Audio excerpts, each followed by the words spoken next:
ማር ልጄ ወገን ዘመድ የለኝ ሀብት የለኝም ከእጄ። ሰላም ተማሪዎች እንደምን ዋላችሁ እንደምን አረፈዳችሁ። ይህ ባዮሎጂ ግሬድ 10 ነው።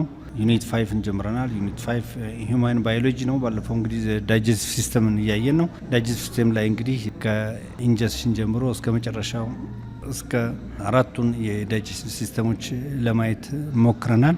እንግዲህ ዛሬ ደግሞ ዳይጀስቲቭ ሲስተም ሆኖ ሌሰንቱን እንመለከታለን። እዚህ ኦራል ካቪቲ አለ። ኦራል ካቪቲ እንግዲህ ያው ከአፍ እንደሚጀምር ዳይጀስቲቭ ሲስተም ባለፈው ለማየት ሞክረናል። ዛሬ ደግሞ ዲቴይል እናያለን ጠልቀን ማለት ነው። ኢን ዘ ኦራል ካቪቲ ቦዝ ፊዚካል ኤንድ ኬሚካል ዳይጀሽን ቢግንስ ነው የሚለው። እንግዲህ በኦራል ካቪቲ ወይም በአፍ በሚካሄድበት የዳይጀስቲቭ ሲስተም ላይ ሁለቱም ፊዚካልና ኬሚካል የምግብ መፈጨት ሂደት ወይም ዳይጀሽን ይከናወናሉ። It is the point of entry or ingestion of food into the digestive system ነው። እንግዲህ ምግብ ከመጀመሪያው ጀምሮ ወደ አፋችን ይገባል። የመጀመሪያው የምግብ መፈጨት ወይም የምግብ መግባት ሂደት የሚከናወነው በኦራል ካቪቲ ላይ መሆኑን ነው። The process that takes place in mouth includes ይላል። እንግዲህ በአፋችን ውስጥ የሚከናወኑት የዳይጀስቲቭ ሲስተሞች እንግዲህ የሚከተሉትን ይመስላሉ ነው የሚለው። ነምበር 1 the food is broken into smaller particles by mastication ነው። the chewing action of the teeth ነው። mastication ማለት the chewing action of the teeth ነው። እንግዲህ ምግብ የሚታኘክበት የሚደቅበት የሚፈጭበት ሂደት ማለት ነው። እንግዲህ ትልቅ የነበረው ምግብ the food is broken into smaller particles ይሄ ደግሞ በማስቲኬሽን ነው። ማስቲኬሽን ያው በጥርስና በአጠቃላይ በአፍ ውስጥ ባሉ ነገሮች ውስጥ ምግብ የሚደቅበትና የሚፈጭበት የሚታኘክበት ሂደት ነው ማለት ነው። ሌላው ተማሪዎች እንግዲህ ምግብ እንግዲህ ከተፈጨ ከደቀቀ በኋላ አፋችን ውስጥ በሚገኘው ሳሊቫ እንግዲህ ምራቅ ነው። ምራቅ ውስጥ እንግዲህ ብዙ ነገሮች አሉ። ሳሊቫ the watery fluid produced by the salivary gland ነው። እንግዲህ ሳሊቫ ወይም ምራቅ የምንለው በሳሊቫሪ ግላንድ ወይም በምራቅ እጢዎች የሚመረት አፋችን ውስጥ የሚገኝ ፈሳሽ ነገር ነው። ውሃ የመሰለ ፈሳሽ ነው። ይሄ እንግዲህ ሳሊቫ ኮንቴይንስ አማሌዝ ኢንዛይም የተባለውን ኢንዛይም ይይዛል በውስጡ ኤንድ ብሬክስ ዳውን ስታርችስ ኢንቱ ስሞለር ሞለኪውልስ ነው። እንግዲህ ስታርች የሆኑ ምግቦችን በአጠቃላይ ካርቦሃይድሬት እና ስታርች የሆኑ ምግቦችን ዳይጀስት ያደርግልናል። ይህ አማሌዝ የተባለው ኢንዛይም እሱም የሚገኘው ወይም የሚመነጨው ከየት ነው? ከሳሊቫሪ ግላንድ ከሳሊቫ ነው ማለት ነው፣ ከምራቅ ውስጥ ነው። እንግዲህ ሳሊቫሪ ግላንድስ ምራቅን ሲያመነጩ በውስጡ አማሌዝ የተባለውን ኢንዛይም ስለሚያመነጩ ይህ ኢንዛይም ደግሞ በአጠቃላይ ካርቦሃይድሬት እና ስታርች የሆኑ ምግቦችን የማሟሟት ወይም ዳይጀስት የማድረግ አቅም አለው ማለት ነው። ሌላው በሶስተኛ ደረጃ ላይ እንደምታዩት ሳሊቫ ዲዞልቭስ ፉድ ፓርቲክልስ ኤንድ ሜክስ ኢት ፖሲብል ቱ ቴስት ዋት ኢዝ ቢንግ ኢተን የሚለው እንግዲህ ሳሊቫ ሌላው ጠቀሚነቱ ምግብን ዲዞልቭ ከማድረጉ ውጭ ጣዕሙን የምግቡን ጣዕም እንድንለይ ሁሉ ይረዳናል ማለት ነው። ዲዞልቭ በሚሆንበት ጊዜ ምግቡ በሚሟሟበት ጊዜ የምግቡንም ጣዕም ተረድተን ምን አይነት ጣዕም እንዳለው ምግቡንም ጭምር እንድንረዳ ያግዘናል ማለት ነው። ሌላው ሳሊቫ ሉብሪካንትስ the food so that it can be swallowed ነው። ሳሊቫ ሌላው ጠቀሜታው ምንድነው? ምግብን ምን ያደርገዋል? ያለሰልሰዋል። ልክ እንደ መኪና ዘይት ማለት ነው። ምግቡን በማለስለስና በማዋሃድ ከፍተኛ ጠቀሜታ ያዘጋጃል። ከማለስለስ ውጭ ደግሞ በቀላሉ ወደ ጉሮሯችን ወደ ኦሶፋገስ እንዲገባ እንድንውጥ ሁሉ ይረዳናል ማለት ነው። ሌላው we detect the flavor when food particles dissolved in saliva penetrate the cell of the taste የሚለው እንግዲህ የምግቡን ጣዕም እንድንለይ ፐኔትሬት ያደርጋል። ያንን ቴስት በድስ የሚባሉ አሉ። እነኚህ በአፋችን ውስጥ ያሉ ለተለያዩ ጣዕሞች የሚያገለግሉ ነገሮች አሉ። እነሱን ዲቴክት በማድረግ ቦታውን በምላስና በጉንጭ መካከል የሚገኙትን እነኚህን ቴስት በድን እንዲመነጩ በማድረግ የምግቡን ጣዕም በቀላሉ እንድንለይ ይረዳናል ማለት ነው። ሌላው በስድስተኛ ደረጃ ላይ ተንግ ነው። ተንግ እንግዲህ ፖዚሽኒንግ ኤንድ ሚክስስ ነው። ምግብ እንደፈለግን በአፋችን ውስጥ እንድናንቀሳቀስ እንድናዋሃድ የሚረዳን ያው ምላሳችን ነው። ይህ ደግሞ እንግዲህ ከፍተኛ ጠቀሜታ አለው። ምግብ እንደፈለገ እንዲንቀሳቀስ እንዲዋሃድ እና መጨረሻ ላይ ሚክስስ ፉድ ኤንድ ፎርምስ ኤ ቦል ኦፍ ፉድ ኮልድ ቦለስ። ቅድም ያልነው ቦለስ እንግዲህ ተመቻችቶ ወደ ጉሮሯችን ተንከባሎ በኳስ ቅርጽ መልክ ተንከባሎ እንድንውጥ እንዲረዳን ከፍተኛውን ሚና ይጫወታል ማለት ነው ተንግ እንግዲህ። እሺ ተማሪዎች ቀጥሎ ደግሞ እንግዲህ በኦራል ካቪቲ ውስጥ ያው ቲዝ አለ። ቲዝ ደግሞ የቲዝን ተግባር እያንዳንዱን በዝርዝር እናያለን ማለት ነው። ቲዝ እንግዲህ ከፍተኛ አስተዋጽኦ እንደሚያበረክት እናውቃለን። እስኪ እያንዳንዱን በዝርዝር እንመልከተው። the teeth ይላል the teeth are important structure for physical digestion ያው ፊገር 5.1 እንመለከታለን። እንግዲህ ጥርስ በጣም ከፍተኛ አስተዋጽኦ ለዳይጀሽን እንደሚኖረው ያረጋግጥልናል። ያው የታወቀ ነው። there are 4 types of teeth ነው ያሉ። እንግዲህ ጥርስ ሲባል 4 አይነት ፓርት እንዳላቸው አፋችን ውስጥ ጥርስ ደረጃው 4 መሆኑን ያመለክተናል። የመጀመሪያው ኢንሲሰርስ የሚባለው ነው። ኢንሲሰርስ የሚባለው there are 8 chisel shaped teeth at the front of your mouth specialized for cutting ነው። እንግዲህ ፊት ለፊት ከአፋችን ፊት ለፊት የሚገኙ ከላይም ከታችም 4 በአጠቃላይ ቺዝል ሼፕድ ያላቸው የጥርስ አይነቶች አሉ። እነኚህ ኢንሲሰርስ ይባላሉ። ኢንሲሰርስ እንግዲህ ዋናው ተግባራቸው አንድን ነገር ከት ለማድረግ ለመቁረጥ ያገለግላል ማለት ነው። እንግዲህ ስጋም ስንቦጭቅ ሌሎች ነገሮችንም ፊት ለፊት በምንቦጭቅበት ጊዜ ከት ለማድረግ የሚጠቅመው ኢንሲሰር የተባለው የጥርሳችን ክፍል መሆኑን ማወቅ ያስፈልጋል። ቁጥራቸውም እንግዲህ ከታች 4 ከላይ 4 በአጠቃላይ 8 ቺዝል ሼፕድ ኢንሲሰርስ አሉን ማለት ነው። ሌላው ሁለተኛው ካኒያን ነው። ካኒያን ቲዝ ዛት አር ሻርፕ ዲገር ሼፕ ስፔሻላይዝ ፎር ቲሪንግ ነው። ይሄ አንድን ነገር ለመቁረጥ ለመቦጨቅ የሚያገለግል ከላይም ከታችም 2 ግራና ቀኝ። ይሄ በተለምዶ በአማርኛው የውሻ ኩራንቻ የሚባለው የጥርስ አይነት ነው። ይሄ እንግዲህ 4 ነው። ከላይ 2 ከታች 2 በአጠቃላይ ካኒያንስ 4 የጥርስ አይነት ነው ማለት ነው። ስዕሉንም እንመለከተዋለን። በሶስተኛ ደረጃ ላይ በፕሪሞላር የሚባለው ፕሪሞላር ከካኒያን ቀጥሎ እንግዲህ መጀመሪያ ኢንሲሰርስ አለ፣ ካኒያን አለ። ከካኒያን ቀጥሎ የሚገኝ የጥርስ አይነት ነው። ፕሪሞላር ቲዝ ዛት አር ብሮድ ፍላተንድ ስፔሻላይዝድ ፎር ግራይንዲንግ ነው። እንግዲህ ጠፍጣፋ የሆነ ከካኒያን ቀጥሎ የሚገኝ ይህም 8 ነው። 2 ከግራና ቀኝ ከላይ 4 ከታች 4 በአጠቃላይ 8 ጥርሶች ናቸው። እነኚህ ጠፍጣፋ የሆኑ ጥርሶች አንድን ነገር እንደፈለግን ለማድቀቅ ክራሽ ለማድረግ ግራይንድ ለማድረግ የሚጠቅሙት ለማድቀቅ ለመስበር የሚገርም ጠፍጣፋ የሆነ የጥርሳችን ክፍል ነው ማለት ነው። በአራተኛ ደረጃ ላይ የሚገኘው ደግሞ ሞላርስ የሚባለው ነው። ሞላርስ ቲዝ ቴንድ ቱ ቢ ኢቨን ብሮደር ኤንድ ሃቭ ካስፕስ ዛት አር ኢቨን ሞር ፍላተንድ ነው። ከፕሪሞላርም የበለጠ በጣም ጠፍጣፋ የሆነ በመጨረሻ በአፋችን ውስጥ ወደ መጨረሻው ላይ የሚገኘው ይህ ሞላርስ የተባለው የጥርሳችን ክፍል ነው። እሱ ደግሞ ከላይም ከታችም 3 በአጠቃላይ 6 ሆኖ 12 ይሆናል። ግን ሞላርስ እንደ ሌሎች ጥርሶች ቶሎ የሚበቅል አለመሆኑን እዚህ ጋር ይጠቁመናል። they are designed for crushing and grinding ያን ነገር ለመስበር ለማድቀቅ በጣም የሚጠቅም ነው። ምግብን the last set of molars is wisdom teeth ነው። እንግዲህ መጨረሻ ላይ የሚቀመጠው ይሄ ሞላር ዊዝደም ነው። በጣም መጨረሻ ላይ የሚገኝ መጨረሻ ላይ የሚበቅል በጣም አስፈላጊና ጠቃሚ የሆነ መሆኑን ለመግለጽ ነው። so called because they usually not emerge until we reach about 16 to 20 years of age ይላል። እንግዲህ ሞላርስ እንደ ሌሎቹ አይደለም። እሱ መጀመሪያ መብቀል የሚጀምረው እድሜያችን ከ16 እስከ 20 ዓመት በሚሆንበት ጊዜ እንጂ እንደ ሌሎች ጥርሶች ቀድሞ የሚበቅል ጥርስ አለመሆኑ ነው። መጨረሻ ላይ ደግሞ በመብቀሉ ምክንያት የመጨረሻም ነው። እንደገና ደግሞ ዊዝደም ቲዝ ነው። በጣም ያው ጠቃሚ መሆኑን ለመግለጽ የተቀመጠ ነው። እንግዲህ ሞላርስ ያው ይህ መጨረሻ ላይ የሚበቅለው ጥርስ እንግዲህ ቢያንስ እድሜ ከ16 ዓመት በላይ ሲኮን እንጂ በቀላሉ እንደ ሌሎቹ ጥርሶች ከህፃንነት ጀምሮ ወይም ልጅ ከሆንበት ጊዜ ጀምሮ የሚገኝ ጥርስ አለመሆኑን ልንረዳ ይገባል። በአጠቃላይ እንግዲህ 4 አይነት የጥርስ አይነቶች በአፋችን ውስጥ ይገኛሉ። የመጀመሪያው ኢንሲሰርስ ነው። ካኒያን፣ ፕሪሞላር እና ሞላርስ መባለው ይታወቃል። እያንዳንዱን ደግሞ በስዕላቸውን እያየን ደግሞ ይበልጥ አሁን እናጠናክራቸዋለን ማለት ነው። እሺ ተማሪዎች እንግዲህ ስዕሉ እንደምትመለከቱት የመጀመሪያው ሁሉም ጥርሶቻችን እዚህ ጋር እንደምታዩት each teeth is covered with enamel which is the hardest substance in the human body። እንግዲህ ጥርሳችን የላይኛው ጥርሳችን የተሸፈነው ኢናሜል በሚባለው ከሰውነታችን ክፍል ውስጥ በጣም ጠንካራ በሆነው የጥርስ ክፍል ነው የተሸፈነው። ኢናሜል እንግዲህ አጠቃላይ የጥርሶቻችን የላይኛው ክፍል የተሸፈኑበት ጠንካራው የጥርሳችን ክፍል ነው። እዚህ ጋር ስዕሉ እንደምትመለከቱት እንግዲህ ይታያቸዋል። እዚህ ጋር መጀመሪያ አፋችን ውስጥ ሊፕ አለ። ከሊፕ ቀጥሎ እንግዲህ እንደምታዩት ጅንጂቫ ወይም ገምስ አለ። ይሄ ድድ የምንለው 2 ስም ነው ያለው። ጅንጂቫ ወይም ገምስ ይባላል እንደምታዩት ነው።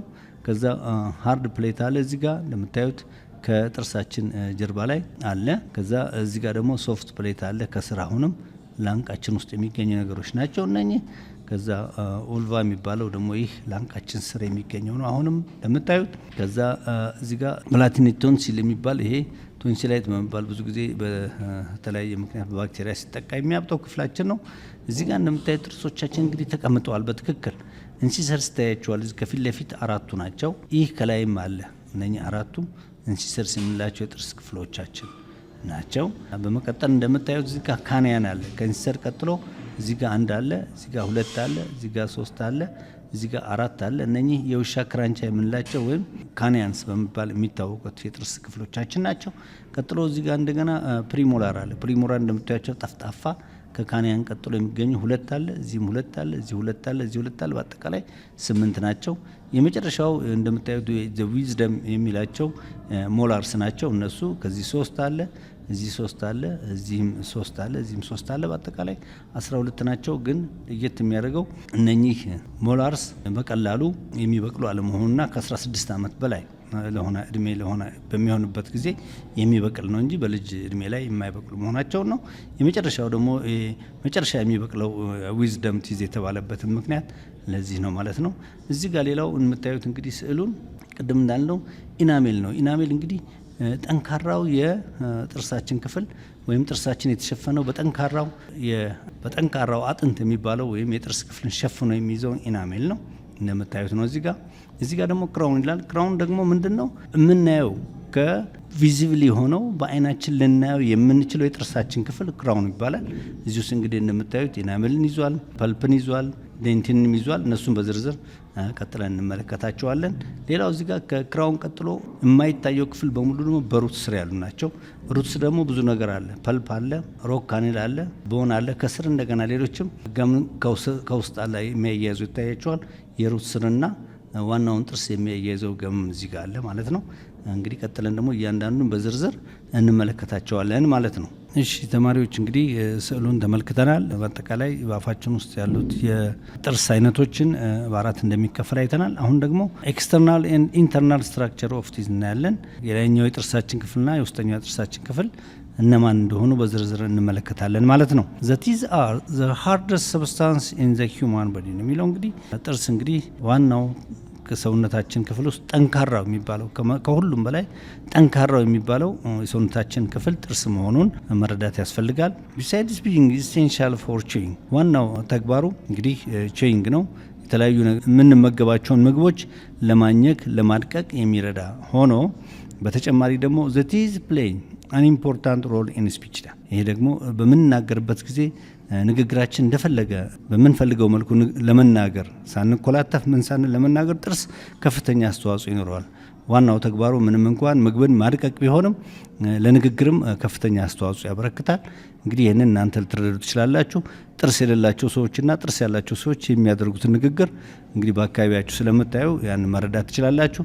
ስለዚህ ንግግራችን በአግባቡ ንግግር ለመናገር ጥርስ ወሳኝ መሆኑንም ይህን መገንዘብ ያስፈልጋል ማለት ነው። ሌላው በተጨማሪ እንግዲህ ፓርትስ ኦፍ ዘ ቲዝ ኢንክሉድ ይላል። እንግዲህ የጥርስ አይነቶችን ቅድም እዛ ጋር አፋችን ውስጥ ያሉትን የጥርስ አይነቶች በአራት አይነት ከፍለናቸዋል። እዚህ ጋር ደግሞ ጥርሱ ራሱ አንድ ጥርስ በውስጡ ምን ይዟል የሚለውን እያንዳንዱ በዝርዝር እንመለከታለን ማለት ነው። የመጀመሪያው ቅድም እንዳልነው ኢናሜል ነው። ኢናሜል the hardest white outer part of the teeth ነው። እንግዲህ የጥርሳችን ከላይ ሽፋኑ ጠንካራውና ነጩ የምንለው ሁሉን ነገር ማድረግ የሚችለው ጠንካራው ክፍል ኢናሜል በመባል ይታወቃል ማለት ነው። ኢናሜል is mostly made of calcium phosphate ነው የሚሰራው። እንግዲህ ከካልሲየም እና ከፎስፌት ከተባሉት ማዕድናት ነው። በጥንካሬው እንግዲህ ሲገለጽ ኤሮክ ሃርድ ሚነራል ይባላል። እንግዲህ ከካልሲየም እና ከፎስፌት በመሰራቱ ምክንያት ኤሮክ ሃርድ ሚነራል በመባል ከነኚህ የተሰራ መሆኑና በጣም ጠንካራ መሆኑን ይገልጽልናል ማለት ነው። ኢናሜል የሚባለው የጥርሳችን ክፍል ከኢናሜል ወረድ ስንል ዴንቲን የሚባለው የጥርሳችን ክፍል አለ። ይሄ ደግሞ እንግዲህ ሌየር አንደርላይንግ ዘ ኢናሜል ነው። ከኢናሜል በታች የሚገኝ የጥርሳችን ክፍል ነው። ኢት ኢዝ ሃርድ ቲሹ ዛት ኮንቴንስ ማይክሮስኮፒክ ቲዩብስ በዚህ ውስጥ ምናለ በጣም ጠንካራ ቲሹ ሆነው ግን ማይክሮስኮፒክ የሆኑ በጣም በአይን ሊታዩ የማይችሉ በጣም ማይክሮስኮፒክ የሆኑ ቀዳዳዎች አሉት ማለት ነው ዴንቲን።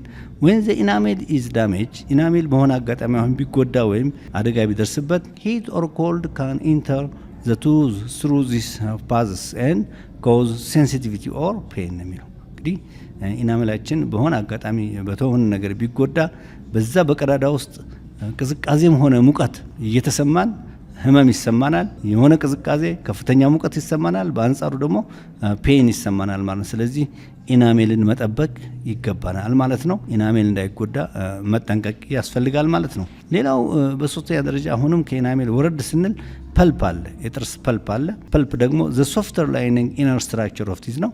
በጣም ለስላሳ የሆነ ከጥርስ ውስጥ የሚገኝ ነው። ይህ ደግሞ ብለድ ቨዝል ኤንድ ነርቭን አጠቃላይ የጥርሱን ነርቭና ብለድ ቨዝልን ይዞ የሚገኘው ይሄ ፐልፕ የተባለው ነው። ራን ስሩ ዘ ፐልፕ ኦፍ ዘ ቲዝ ነው እንግዲህ ይህ ምክንያቱም ጥርሳችን ነርቭ አለው ብለድ ቨዝልም አለው። እሱ ደግሞ ፐልፕ የተባለው ክፍል ይህን ይይዛል። ለዛም ነው ህመም ሲሰማን ወይም ለመንቀል እንኳን የሚያስቸግረው ነርቭም ስላለው ብለድም ደምም የሚመጣ ምክንያቱም ጥርሳችን ከስር እየተመገበ በስሩ አማካኝነት ጥንካሬው እንዲቀጥል ነርቭም ብለድ ቨዝልም ያስፈልገዋል። እሱን ደግሞ የያዘው ክፍል ፐልፕ የሚባለው የጥርሳችን ክፍል ነው ማለት ነው። እሺ ተማሪዎች፣ ሌላው የጥርሳችን ክፍል እንግዲህ እንደምታዩት ፔሪዶንታል ሊጋመንት የሚባል አለ። ፔሪዶንታል ሊጋመንት ዚ ቲሹ ዛት ሄልፕስ ቱ ሆልድ ዘ ቲዝ ታይትሊ አገንስት ዘ ጆው ነው። እንግዲህ ከጆው በተቃራኒ ጥርሱን በደንብ ቦታውን በትክክል ይዞ ቆንጥጦ እንዲይዝ የሚያገናኝ ፔሪዶንታል ሊጋመንት ነው። ይህ ልክ እንደ ጅማት ሆኖ ጥርስ እንግዲህ ቦታውን እንዳይለቅ በትክክል ቦታውን ይዞ እንዲቀመጥ አቅፎና ደግፎ የሚይዘው የጥርሳችን ክፍል ነው ማለት ነው። ሌላው ሩትስ የሚባላል። ይሄ የጥርስ ዋናው ስር ነው። እንግዲህ is the part of the tooth that extends into the bone and holds to the tooth in place ነው። ይሄም ደግሞ ልክ እንደ ፔሪዶንታል ሊጋመንት ጥርስ በቦታው በትክክል እንዲቀመጥ የሚይዝ አቅፎ ደግፎ የሚይዝ የጥርሳችን ክፍል ነው።